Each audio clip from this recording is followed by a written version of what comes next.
नमस्ते दोस्तों, जियो ने हाल ही में अपने मंथली प्लान को 27% तक बढ़ा दिया है, जिसके चलते इंडिया को शॉक लग गया है। लेकिन जब से जियो ने अपने मंथली प्लान को हाई किया है, तब से अचानक से बीएसएनएल लाइमलाइट में आ गया है।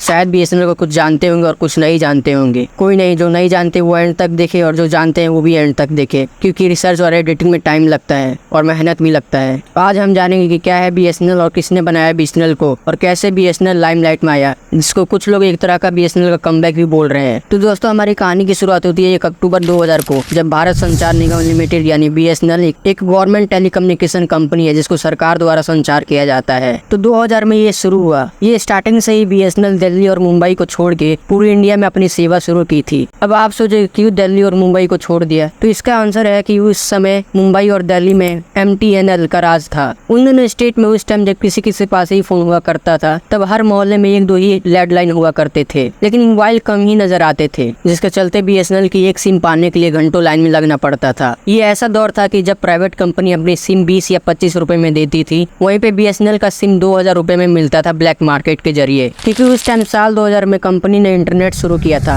और 2002 में 2G मोबाइल, 2005 में ब्रॉडबैंड सेवा और 2010 में 3G मोबाइल शुरू की थी। इतने सारे सेवा शुरू करने के बाद भी ऐसा क्या रीजन है कि बीएसएनएल को आज हम में से कुछ ही लोग जानते हैं। इनफैक्ट मैं खुद जब इसके बारे में सुना तब इसका इन्फॉर्मेशन मैं आपको दे रहा हूँ। खैर, टॉपिक पे वापस आते हैं। दोस्तों, बीएसएनएल का ग्रोथ रेट जब कम होने लगा, जब इस लाइन में प्राइवेट कंपनियां भी आ गई, जैसे रिलायंस जो अभी जियो है और एयरटेल, इन सब की इस रेस में एंट्री हुई। क्योंकि अब जमाना भी बदल गया था। धीरे धीरे घर में हर किसी के पास फोन की जगह स्मार्टफोन लेनी शुरू कर दी थी। इसलिए मार्केट में धीरे धीरे और कंपनी एक से बढ़कर एक प्लान और FRC यानी फर्स्ट रिचार्ज कूपन के साथ आने लगी थी। लेकिन सवाल यह आता है कि बीएसएनएल के कंपेटिटर आने से बीएसएनएल का ग्रोथ रेट कम होने लगा था। इसका जवाब है नहीं, क्योंकि बीएसएनएल के कुछ अपने फैसले के कारण भी ये आज इंडिया में ज्यादा दिखाई नहीं देता है। जैसे जब जियो ने 4G लॉन्च किया था 2016 में, तब पूरे इंडिया का 4G नेटवर्क और अच्छी इंटरनेट स्पीड की तरफ ध्यान गया था, जिसके चलते बाकी कंपनी भी अपने आप को 4G पे लाई। लेकिन वहीं पे बीएसएनएल अभी भी 3G पे चल रहा था, जिसके चलते बीएसएनएल पे कर्जा बढ़ता गया और बीएसएनएल के कस्टमर कम होते गए। बीएसएनएल के कस्टमर कम होने का कारण सिर्फ यही नहीं था, बल्कि एक कारण ये भी था कि बीएसएनएल के कस्टमर सर्विस वालों का एटीट्यूड हाई लेवल का था, और दूसरा रीजन कॉल ड्रॉप का रीजन था। अब जहाँ बीएसएनएल शहर में तो नहीं है, वहीं वो गांव और रूरल जगह पे अभी भी है। लेकिन इतने कस्टमर से इतना रेवेन्यू नहीं हो पाएगा जैसे बीएसएनएल का कर्जा चुका पाए, और ना ही वो 4G में अपना कदम रख पाएगा। लेकिन कहते हैं ना कि जीवन में एक बार फिर से आपको कभी ना कभी अपनी पहचान वापस लेने का मौका मिलता है, और वही मौका मिला है बीएसएनएल को 2024 में, जब जियो ने अपना मंथली प्लान 12 से 27% बढ़ा दिया है। जहाँ पे जियो ने 239 में 1.5 GB डेली 28 दिन के लिए मिलता था, उसको बढ़ा के 299 कर दिया है। और वहीं पे 209 में जहाँ 1 GB डेली 28 दिन के लिए मिलता था, उसको बढ़ा के 249 कर दिया है। और यही सेम दूसरी कंपनी भी अपने प्लान में रेट बढ़ा दिए है, जिसका मतलब आम लोगों की पीठ पे लात मारना हुआ। क्योंकि अब ऐसा हाल हो गया है कि अगर आप मिडिल क्लास फैमिली से हो तो या तो आप खाना खाओ या तो आप इंटरनेट का यूज करो, जिससे इंसान दोनों ही चीज के बिना नहीं रह सकता है। खैर, इस सबको देखते हुए बीएसएनएल का जहाँ पे 2000 टावर था, वहीं पे बीएसएनएल ने थोड़े दिनों में ही 10,000 टावर बना डाले, और ये कहा जा रहा है कि बीएसएनएल जल्दी ही 4G हाई स्पीड देगा। अब आप सोचेंगे कि अचानक से इतना बीएसएनएल ने कैसे कर लिया, जबकि उस पे ऑलरेडी कर्जा था। तो मैं आपको बता दूं कि बीएसएनएल को बचाने के लिए टाटा ग्रुप कंपनी ने हाल ही में 15,000 करोड़ रुपए का एग्रीमेंट साइन किया है बीएसएनएल के साथ, जहां दोनों मिलकर इंडिया को 2025 तक बीएसएनएल के द्वारा इंडिया को 5G हाई स्पीड देने की अनाउंसमेंट की है। अब अगर बीएसएनएल की मंथली प्लान की बात करें तो 1.5 GB डेली 28 दिन के लिए सिर्फ 139 रुपए में, और 1 GB डेली वो भी 60 दिन के लिए सिर्फ 108 रुपए में। अब बस देखना ये है कि बीएसएनएल कम रेट में जियो जैसा स्पीड लोगों को प्रोवाइड करवा पाएगा। दोस्तों, इस वीडियो में इतना ही। आशा करता हूँ कि ये वीडियो आपको पसंद आया हो, और अगर आया तो लाइक और सब्सक्राइब कर देना। एंड तक वीडियो देखने के लिए धन्यवाद। नमस्ते।